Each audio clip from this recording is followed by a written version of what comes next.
फिर परमात्मा ने भी बताया है कि जो पूर्ण परमात्मा की सत्य साधना करता है उसे मांगना नहीं चाहिए। मांगने से परमात्मा रुष्ट हो जाता है, उसको भिक्षा भी नहीं मिलती।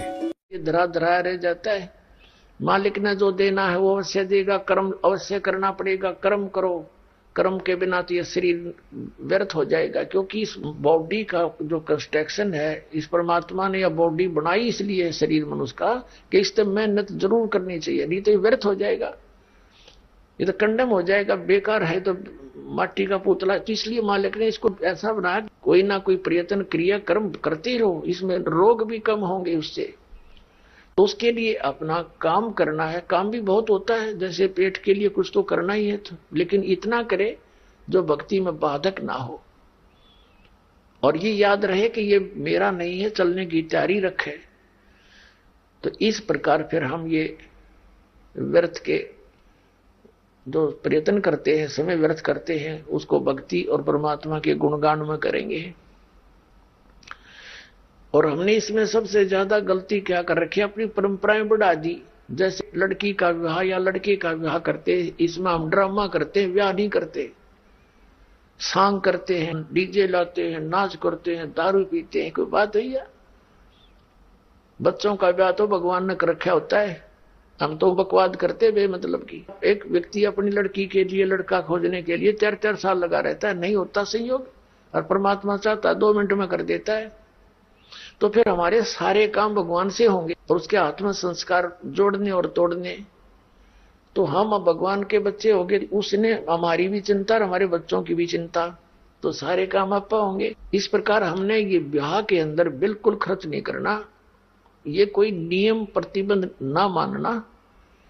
प्रतिबंध तो उनके लिए, बच्चों के लिए जो अभी अबोध है, फिर ज्ञान से अपने आप हो जाएगा। बेटी को भी ये विश्वास होना चाहिए कि मैं जहां रहूंगी भगवान मेरे साथ रहेगा, और जो मुझे भाग्य में है वही मिलेगा। यदि मैं पीछे से लेने की आस रखूंगी तो भगवान का हाथ उठा रहेगा कि तू उधर से ले ले। तो अब एक पिता अपनी पुत्री को कितना दे सकता है? क्या आजीवन का खर्चा दे सकता है? वो सपने में नहीं दे सकता, पुत्र का नहीं दे सकता, बेटी तो बहुत दूर की बात है। तो अपनी बेटी को ये विश्वास दृढ़ करे, ये ज्ञान समझावे कि बेटा भगवान साथ है तो सब कुछ साथ है तेरे, कोई काम नहीं रहेगा, किसी चीज की अभाव नहीं रहेगा, ये सत्कर मान ले। और फिर ये ऋण, एक दूसरे का ऋण मुद्दता हम किसी से लेते हैं तो उसका संस्कार हमारे साथ आ गया, फिर उसको देने के लिए फिर वापस यहां मरना पड़ेगा, खपना पड़ेगा। अब कोई रिश्वत लेता है, अब बालक है वो अनजान, उसको पता नहीं तू क्या जुल्म करने जा रहा, कितना अपने वजन सिर पे रख लिया। आज की रिश्वत लेता है, 10,000 20,000 ले ली और खा पी फुर कर दिया, और वो पाप न्यू का न्यू रह गया, उसका देन कर्जा न्यू का न्यू। अगले जन्म में मंडी में बैल बनेगा और उसमें रेड़ी में जोड़ा जाएगा, और इतना ऊंचा लाद का उसके ऊपर बोरे, और वो जिसके 20,000 ले रहा था वो 1 लाख बन जाएंगे इतने, और उसके ऊपर खुद बैठेगा और नीचा लगा तो बैल के लठ मारेगा। वो अधिकारी वहां बैल बनकर पूरे कर रहा होगा। ये सत्कर मान लेना, ये विधान है भगवान का। जिस दिन हम इतने सियाने हो जाएंगे, ये विश्वास हो जाएगा कि सचमुच ऐसा है, तो फिर हम इस विष को नहीं खाएंगे। ऐसा हम गलती नहीं कर सकते।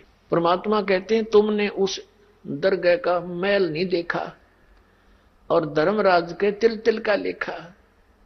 एक एक पाई का हिसाब है वहां पर, एक एक नए पैसे का हिसाब भगवान के दरबार में। इस बात से परिचित बच्चा फिर कभी इस पंगे में पादे को ना, इस लफड़े में नहीं पड़ेगा, और उसको डर लगेगा। और फिर कि देखो कितना प्यार बढ़ेगा। इब जैसे त्योहार आते हैं, कोई बात हुई, वो व्रत के खर्चे जो गले इतने तले जाने पड़ेंगे, सूट लड़की के, तीज आएगी है, और उसमें फिर मिठाई आइटम से बना करके इतने तो पहुंचाने पड़ेंगे। वो इधर भाग रहा है, वो इधर भाग रहा है। 100 रुपये का घ्योर, मेरे ख्याल में 200 रुपये का खर्चा किराए का, और वो कपड़े भी मतलब कि वो काम आवे नहीं।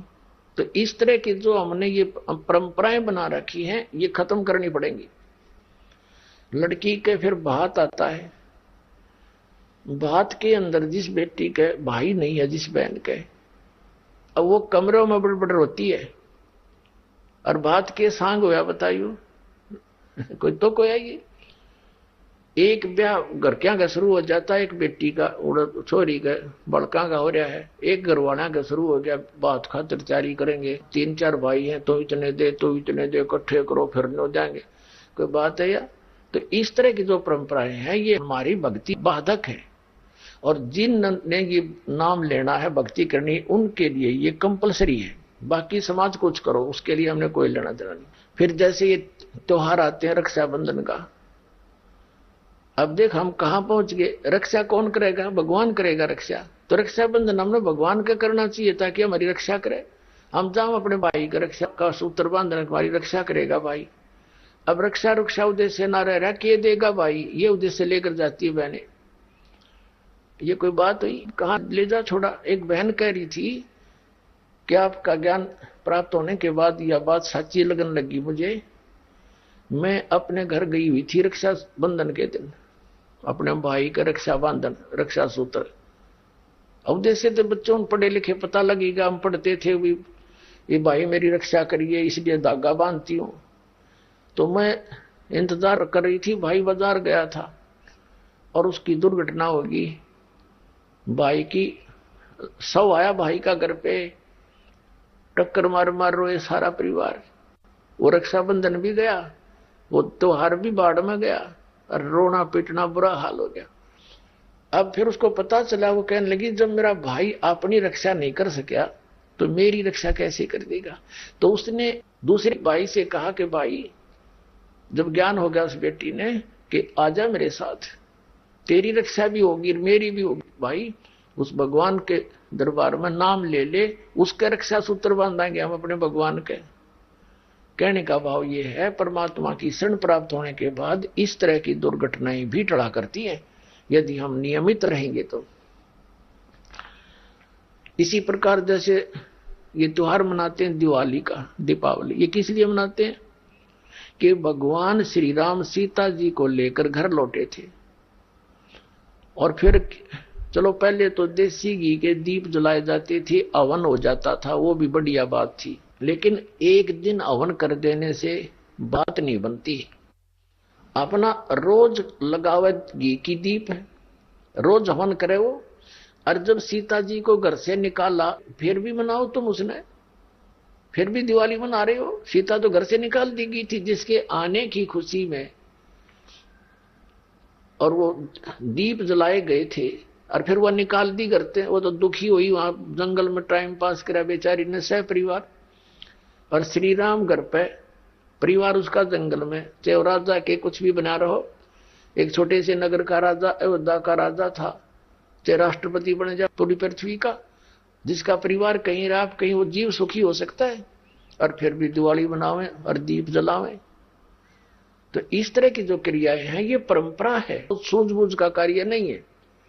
फिर बम छोड़ते हैं त्योहार के दिन, कितना प्रदूषण फैलाते हैं, आग लग जाती है। तो यह परंपरा बनाई तो बच्चे आकर्षित हुए, इसको समाप्त करेंगे धीरे धीरे।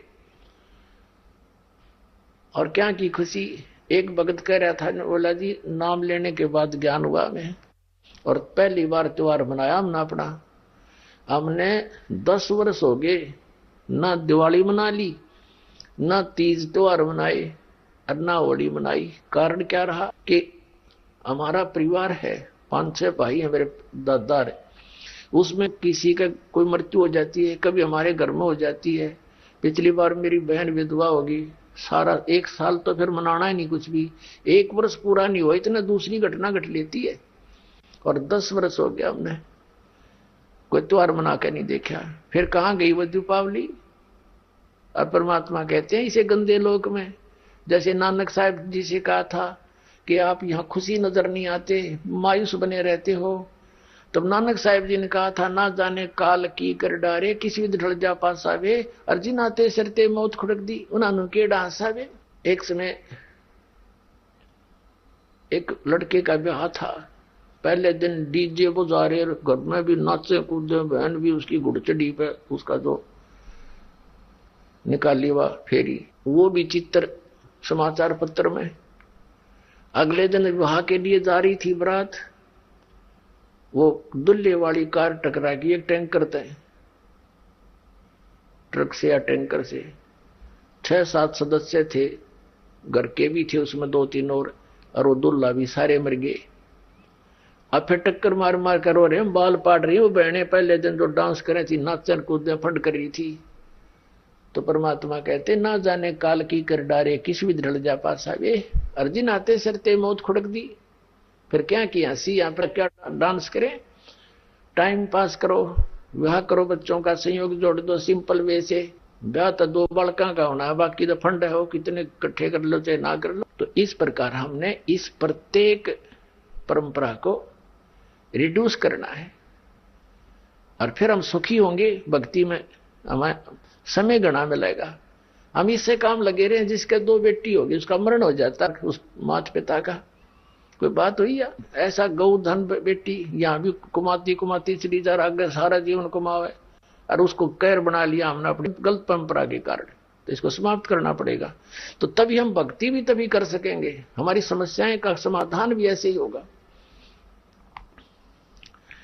अब प्रसंग हम फिर उसी पर आते हैं कि परमात्मा ने कहा कि फिर वो बिचली पीढ़ी का जो समय आएगा उसमें मैं आऊंगा फिर। धर्मदास तो चिंता मत करें, क्योंकि बहुत चिंतित हो गए थे धर्मदास जी कि भगवान आज तो अच्छा समय है और कलयुग और आगे बढ़ेगा, उसमें तो और ज्यादा कृतघ्नी व्यक्ति हो जाएंगे, फिर आपकी बात ने कैसे मानेंगे। तो परमात्मा ने कहा था मैं मना लूंगा, ऐसा ज्ञान दूंगा कि उनके हृदय में समाओगा और फिर एक बार दोबारा सतयुग जैसा माहौल हो जाएगा। राग द्वेष खत्म, माया की दौड़ खत्म, सारा सब ज्ञात में माला, चाहे कोई खेत में, चाहे मजदूर है, चाहे घर पे है, मंत्र करेंगे। आजकल ऐसे इंस्ट्रूमेंट बना दिए परमात्मा ने, ये मोबाइल तक डाल दिए जेब में, मोबाइल ना तो एक और चला दी जिसमें एक चिप डाल लिया, अपना सारा दिन बोले, तो वो आली की भी जेब में, पाली की भी जेब में, मजदूर किसान दुकानदार की जेब में रहेगा। मंत्र चल रहे हैं, दूसरे को पता नहीं क्या सुन रहा है। ये काम आया तो ठीक है, बंद कर दिया, अपना काम करा, फिर चालू कर दिया। और किसान मजदूर को तो चाहे कान में लाए रहा। दास का जन्म किसान परिवार में हुआ, हमने देखा पाली जाते थे, वो कितो खड़े होकर अग्नि गान लग जाते, नो कान बहादुर के और कोई काम नहीं, कोई कुछ गा रहा है, कोई कुछ गा रहा है। हाली है वो भी अपना हाल के साथ साथ फिल्मी गाने बोल रहा है। तो फिर हम अपने भगवान की वाणी बोलिया करेंगे, ये सुना करेंगे, उससे बोया हुआ बीज भी अच्छा होगा। जहां भगवान की चर्चा सुनते सुनते चलते चलते श्रवण करते हुए बीज बोया जाएगा खेतों में हाली के द्वारा, तो उसके अंदर भी संस्कार होंगे और अच्छे खाने वाले में भी वो गुण प्रवेश होते हैं। वचन की इतनी शक्ति होती है। हम फिर वहीं आते हैं जहां से प्रारंभ हुआ था। अब उस परमात्मा के पाने का, उस भक्ति का जो विधि क्या है, सतलोक जाने की, उस लोक को पाने की जहां सदा सुखी रहता है प्राणी, उसकी साधना क्या है, वो 3 बार में पूरी होती है। तो प्रथम मंत्र जो है, ये पहले 5 नाम देते थे परमात्मा, अब कंप्लीट कोर्स अब देना है। जिन महापुरुषों को दिया उनको तो कंप्लीट दे दिया था कि तुम ये सिमरण करो, लेकिन आगे ये दान करना। गरीबदास जी के बारे में परमात्मा ने कहा था कि 12वां पंथ जो गरीबदास का होगा 1774 में उसका जन्म होगा, फिर उसको मिलूंगा मैं आकर के। संवत 1784 में कबीर परमात्मा सतलोक से आए थे, वो लीला करते हैं मालिक ऐसे ही, और गरीबदास जी को मिले थे। 10 वर्ष के बालक थे गरीबदास साहिब, खेतों में पाली थे अपने गऊओं के। तो वहां से परमात्मा उनको प्रथम मंत्र देकर गाय के दूध के द्वारा, वो पान का अर्थ होता है पेय पदार्थ के साथ में, दादू साहिब जी को दिया था एक पान के पत्ते पे अपने करमंडल से जल डालकर। और भी लीला है लेकिन वो बार बार बतानी समय नहीं इतना, तो उससे दिया था। गरीबदास जी को दूध के साथ दिया था।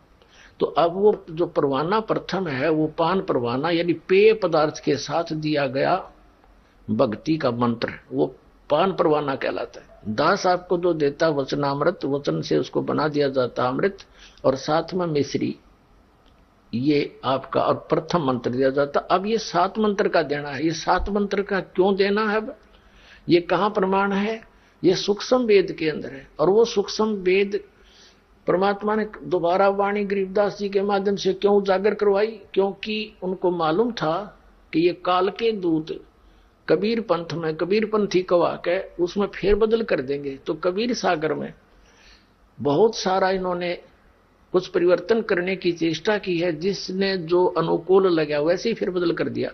तो उसकी पूर्ति कबीर परमेश्वर जी ने, परम अक्षर ब्रह्म ने, आदरणीय गरीबदास साहिब जी, गांव छुड़ानी, जिला हरियाणा वाले के द्वारा कराई है।